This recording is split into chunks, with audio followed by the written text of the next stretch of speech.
about this film that has made this film the most anticipated film in this.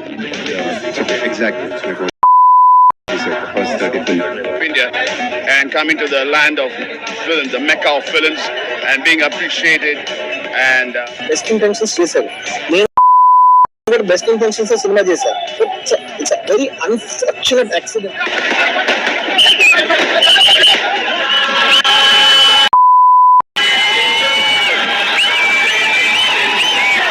अपने दरवाजे बंद कर लो, lights बुझा दो और अपने दिमाग को हर नॉर्मल सोच से अलग कर लो, क्योंकि जो तुम सुनने वाले हो वो सिर्फ एक फिल्म की कहानी नहीं है, बल्कि एक ऐसे बदलाव की कहानी है जो धीरे धीरे पूरे इंडियन सिनेमा को अंदर से हिला रहा है।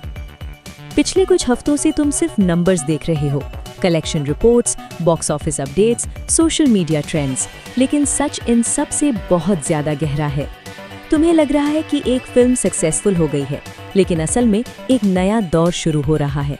एक ऐसा दौर जहां सिर्फ बड़े बजट्स और हेवी वीएफएक्स का राज नहीं चलेगा। एक ऐसा दौर जहां ऑडियंस को इम्प्रेस करने के लिए सिर्फ स्लो मोशन एंट्री और लाउड बैकग्राउंड म्यूजिक काफी नहीं होगा, क्योंकि ऑडियंस बदल चुकी है, और जब ऑडियंस बदलती है तो पूरी इंडस्ट्री को बदलना पड़ता है। सोचो, इतने सालों तक हमें क्या दिखाया गया? बड़े बड़े हीरोज जो कभी थकते नहीं, जिन्हें कभी चोट नहीं लगती, जो हमेशा जीतते हैं बिना स्ट्रगल के। एक परफेक्ट इमेज क्रिएट की गई थी, एक ऐसा इल्यूजन जहां हीरो इंसान नहीं बल्कि एक भगवान जैसा लगता था। और कुछ टाइम तक लोगों को ये पसंद भी आया। थिएटर में सीटियां बजी, तालियां बजी और सब कुछ परफेक्ट लगता रहा। लेकिन धीरे धीरे एक प्रॉब्लम शुरू हुई। ऑडियंस को ये सब फेक लगने लगा। उन्हें लगा कि ये सब बस एक शो है, एक सरफेस लेवल एंटरटेनमेंट जिसमें दिल तक पहुंचने वाली बात कम है। उन्हें एक ऐसा हीरो चाहिए था जो टूट सके, जो गिर सके, जो दर्द महसूस करे और फिर उठकर लड़े। और जब एक ऐसी फिल्म आई जिसमें हीरो परफेक्ट नहीं था बल्कि रियल था, तो ऑडियंस ने उसे सिर्फ देखा नहीं, महसूस किया। थिएटर के अंदर सिर्फ स्क्रीन पर एक्शन नहीं चल रहा था, लोगों के अंदर इमोशंस एक्सप्लोड हो रहे थे। जब एक कैरेक्टर थकता है, जब उसके चेहरे पर गुस्सा होता है, जब उसकी आवाज़ में असली दर्द होता है, तो वो सीधा ऑडियंस के दिल में उतरता है। और यही वो चीज़ है जो अब सब कुछ चेंज कर रही है। अब सिचुएशन ये हो गई है कि बड़े बड़े स्टार्स भी सोचने पर मजबूर हो गए हैं।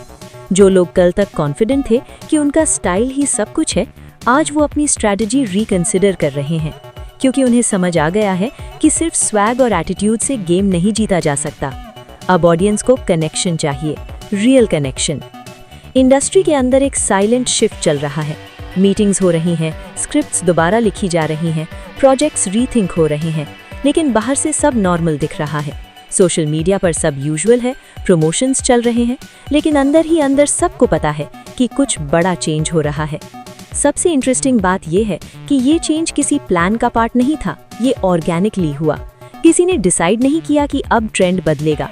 बस एक फिल्म आई और उसने ऑडियंस को याद दिला दिया कि असली सिनेमा क्या होता है। अब प्रोड्यूसर्स के दिमाग में एक ही सवाल चल रहा है, क्या हम वही पुराना फॉर्मूला फॉलो करें या कुछ नया ट्राई करें? क्योंकि रिस्क दोनों तरफ है। अगर पुराना फॉर्मूला यूज किया तो ऑडियंस रिजेक्ट कर सकती है, और अगर नया ट्राई किया तो सक्सेस की गारंटी नहीं है। एक्टर्स के लिए भी ये एक चैलेंज बन गया है। अब उन्हें सिर्फ एक्टिंग नहीं बल्कि अपने अंदर की रियलिटी को स्क्रीन पर लाना होगा। उन्हें अपने कंफर्ट जोन से बाहर निकलना होगा, क्योंकि ऑडियंस अब सिर्फ देख नहीं रही, जज भी कर रही है। एक और चीज़ जो क्वाइटली चेंज हो रही है वो है ऑडियंस का पर्सपेक्टिव। पहले लोग सिर्फ एंटरटेनमेंट के लिए फिल्म देखते थे, अब वो उसमें अपना रिफ्लेक्शन देखना चाहते हैं। वो अपनी फीलिंग्स, अपनी स्ट्रगल्स, अपनी रियलिटी स्क्रीन पर देखना चाहते हैं। इसीलिए जब कोई फिल्म उन्हें ये सब देती है तो वो उसे सिर्फ सपोर्ट नहीं करते बल्कि उसे सेलिब्रेट करते हैं। थिएटर एक जगह बन जाता है जहां लोग एक साथ एक इमोशन फील करते हैं, और यही सिनेमा की असली पावर है। अब सवाल ये उठता है कि क्या ये ट्रेंड परमानेंट है या ये सिर्फ एक फेज है जो कुछ टाइम बाद खत्म हो जाएगा? सच ये है कि ट्रेंड्स आते जाते रहते हैं, लेकिन जब ऑडियंस की माइंडसेट चेंज हो जाए तो वो इजीली वापस पुरानी चीज़ों पर नहीं आती। एक बार अगर उन्हें रियल टेस्ट मिल गया तो वो फेक चीज़ों से सेटिस्फाई नहीं होते। इसका मतलब ये नहीं कि बिग बजट फिल्म्स खत्म हो जाएंगी, नहीं, वो भी रहेंगी, लेकिन उन्हें भी अपने अंदर एक रियलिटी का एलिमेंट लाना होगा। सिर्फ विजुअल से काम नहीं चलेगा, इमोशंस भी उतने ही स्ट्रांग होने चाहिए। अब एक और इंटरेस्टिंग चीज़ देखो, जब भी कोई बड़ा चेंज आता है तो कुछ लोग उसे एक्सेप्ट कर लेते हैं और आगे बढ़ जाते हैं, और कुछ लोग उसे इग्नोर करते हैं और धीरे धीरे पीछे रह जाते हैं। इंडियन सिनेमा अब उसी टर्निंग पॉइंट पर खड़ा है। ये वो मोमेंट है जहां डिसाइड होगा कि कौन इवॉल्व करेगा और कौन स्टक रह जाएगा।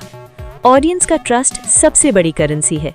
अगर ऑडियंस को लगता है कि उन्हें सच दिखाया जा रहा है तो वो सपोर्ट करती है, लेकिन अगर उन्हें लगता है कि उन्हें फूल बनाया जा रहा है तो वो तुरंत रिजेक्ट कर देती है। इसीलिए अब हर फिल्म मेकर को एक ही बात समझनी होगी कि सिनेमा सिर्फ दिखाने का मीडियम नहीं है, महसूस करवाने का मीडियम है। और जब तक स्क्रीन पर दिखने वाली चीज़ दिल तक नहीं पहुंचती, तब तक वो सिर्फ एक वीडियो है, सिनेमा नहीं। आने वाले टाइम में शायद हम और भी ऐसे चेंजेस देखेंगे। शायद स्क्रिप्ट्स ज़्यादा ग्राउंडेड हो जाएंगी, कैरेक्टर्स ज़्यादा रियल हो जाएंगे और स्टोरी टेलिंग ज़्यादा ऑनेस्ट हो जाएगी। ये एक एक्साइटिंग टाइम है, लेकिन साथ ही चैलेंजिंग भी, क्योंकि चेंज हमेशा कंफर्टेबल नहीं होता। लेकिन एक बात पक्की है, जो भी ये चेंज समझ लेगा और उसके साथ फ्लो करेगा, वही फ्यूचर में रूल करेगा। और जो इग्नोर करेगा वो धीरे धीरे ऑडियंस के दिमाग से गायब हो जाएगा। अब सब कुछ ऑडियंस के हाथ में है।